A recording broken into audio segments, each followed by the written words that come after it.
রাতে দেরি করে ঘুমালে 5টি বিপদ আপনার লাইফে চলে আসবে। মাস্ট বি আপনার লাইফে 5টি বিপদ চলে আসবে, 5টি ক্ষতি আপনার নিজের ভিতরে, রোগ, বিভিন্ন ধরনের সমস্যা আপনার ভিতরে সৃষ্টি হবে।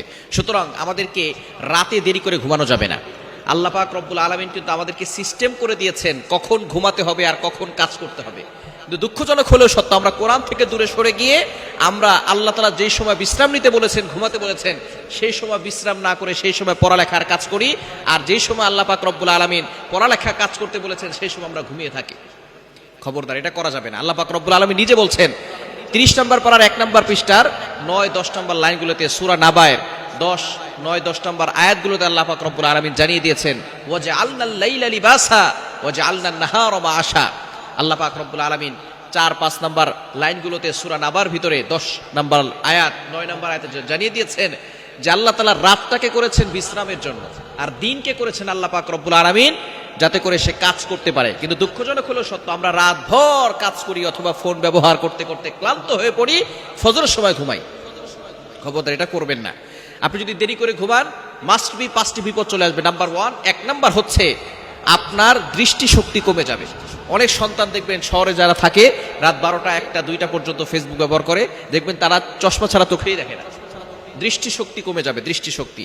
এজন্য অবশ্যই যারা দেরি করে ঘুমায়, মেডিকেল চিকিৎসা বিজ্ঞান বলছে যে অবশ্যই দেরি করে ঘুমানো যাবে না। নবী সাল্লাল্লাহু আলাইহি ওয়াসাল্লাম জানিয়ে দিয়েছেন সুন্নাহ হচ্ছে এশার নামাজের পর পর ঘুমিয়ে যাওয়া। এশার নামাজের আগে খাবার খাবে, এশার নামাজ পরে ঘুমিয়ে যাবে, শেষ রাতে তাড়াতাড়ি উঠবে।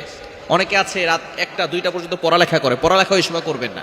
আপনি পড়ালেখা যদি করতে চান, রাতে তাড়াতাড়ি ঘুমাবেন, দেরিতে না ঘুমিয়ে তাড়াতাড়ি ঘুমাবেন, তাড়াতাড়ি উঠবেন, তাহাজ্জুদের সময় উঠবেন। ওই সময় আপনার মেধা একেবারে প্রশস্ত থাকবে এবং যেটা একবার পড়বেন সেটা মনে থাকবে।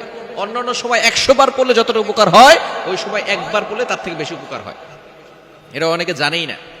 এজন্য দেখবেন হেফজ যে সমস্ত ছাত্ররা পড়াশোনা করে তারা কিন্তু 4টার সময়, রাত ফজরের নামাজের আরো 1 ঘন্টা 1.5 ঘন্টা আগে উঠে তারা তাহাজ্জুদ পড়ে, তারা সেই সময় সবক শোনায়। সুতরাং আমরা এই সময়টা তাড়াতাড়ি উঠে আল্লাহর ইবাদত করার চেষ্টা করব। রাতে দেরি করে ঘুমালে 1 নাম্বার হচ্ছে দৃষ্টিশক্তি কমে যাবে। 2 নাম্বার স্মৃতিশক্তি কমে যাবে। স্মৃতিশক্তি, আপনি অনেক কিছু মনে রাখতে পারবেন না। অনেক বাবা মারা বলে যে আমার সন্তান পড়া মনে রাখতে পারে না, এই যে রাতে দেরি করে ঘুমায় এই জন্য পড়া মনে থাকে না, স্মৃতিশক্তি কমে যায়। 3 নাম্বার হচ্ছে মাথা ব্যথা, বিভিন্ন ধরনের মাথার সমস্যা হয়, ব্রেনে সমস্যা পড়ে, ব্রেনে এফেক্ট পড়ে, যার কারণে অনেক ধরনের সমস্যা হয়। 4 নাম্বার চোখের নিচে কালো দাগ পড়ে যায়, শরীরে ক্লান্তি ভাব কখনো দূর হয় না। এবং 5 নাম্বার হচ্ছে আপনার রোগ প্রতিরোধ ক্ষমতা কমে যাবে, আপনার কোনো কিছু ভালো লাগবে না, কোনো কিছুতে কাজে মন বসবে না। সুতরাং রাতে দেরি করে ঘুমালে কোনো ব্যক্তি সফলও হতে পারে না। এজন্য সকালটা যদি কেউ ঘুমিয়ে থাকে, যে ব্যক্তি রাতে দেরি করে ঘুমায় সে ফজরও পড়তে পারে না, সকালের বরকত সময়টাও সে পায় না।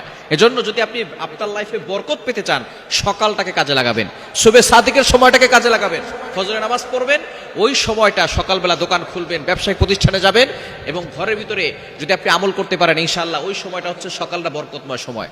নবীজি সাল্লাল্লাহু আলাইহি ওয়াসাল্লাম বুখারী শরীফের ভিতরে হাদিস এসেছে, নবী সাল্লাল্লাহু আলাইহি ওয়াসাল্লাম এই সকালের জন্য দোয়া করেছেন, আল্লাহুম্মা বারিক লি উম্মতি ফি বুকুরিহা, আয় আল্লাহ আমার উম্মতের সকালটা বরকতময় করে দাও। আল্লাহ তাআলা সেই দোয়া কবুল করেছেন। সুতরাং যদি সফলতা অর্জন করতে চান তাহলে অবশ্যই সকালবেলার সময়টাকে কাজে লাগাবেন, রাতে দেরি করে ঘুমাবেন না, এই কঠিন বিপদে আপনি পড়ে যাবেন।